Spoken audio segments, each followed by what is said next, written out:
Hello friends, நானும் என் ஃப்ரெண்டும் பார்த்தீங்கன்னா இந்த சிக்பேட்னு சொல்கிறாங்களே, அப்படி அந்த ஊரில் என்ன தான் இருக்குது அப்படின்னு சொல்லிட்டு மெட்ரோலாம் டிக்கெட் வாங்கிட்டு சரி சிக்பேட் போகலாம் அப்படின்னு சொல்லிட்டு போனோம். ஆக்சுவலி அது ஷாப்பிங் ஸ்ட்ரீட் தான். நம்ம ஊரில் எப்படி டி நகர் அந்த மாதிரி இருக்கோ அந்த மாதிரி அங்கே பெங்களூர்லேயும் வந்துட்டு சிக்பேட்டு, கமர்ஷியல் ஸ்ட்ரீட் இதெல்லாம் கொஞ்சம் ஃபேமஸான ஏரியா. இந்த சிக்பேட்டுக்குள்ளேருந்து வெளியே வந்து பார்த்தா இந்த அன்னதானம் போடுற மாதிரி ஒரு கும்பல் நின்றுக்கிட்டே இருக்குது டிக்கெட்டுக்காக. அப்புறம் போன உடனே நாங்கள் ஒரு பானிபூரி ஒரு பிளேட் சாப்பிட்டோம். அப்புறம் ஒரு வாட்ச் கடையில் போனேன், ஒரு வால் கிளாக் வாங்கினோம். வால் கிளாக் வாங்கிட்டு வந்ததுக்கப்புறே இந்த வந்துட்டு கடை வீதிக்குள்ளே நடந்து போயிட்டு இருந்தோம்.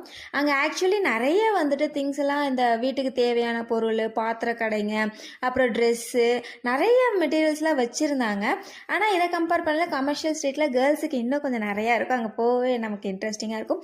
ஸோ நான் போனோடனே பார்த்தீங்கன்னா ஒரு டாப் ஆக்சுவலி அட்டாச்சு பேண்ட்டோட இருந்துச்சு. அது வாங்கிட்டு வந்து 300 என்னமோ தான் இருந்துச்சு. பட் பார்க்க சூப்பராக இருந்துச்சு. அண்ட் நைட்டுமே பார்த்தா இந்த கூட்டம் குறையவே இல்லை. அதுக்கப்புறம் எங்களுக்கு போர் ஆயிடுச்சுன்னு சொல்லிட்டு நாங்களும் வீட்டுக்கு கிளம்பி வந்தாச்சு.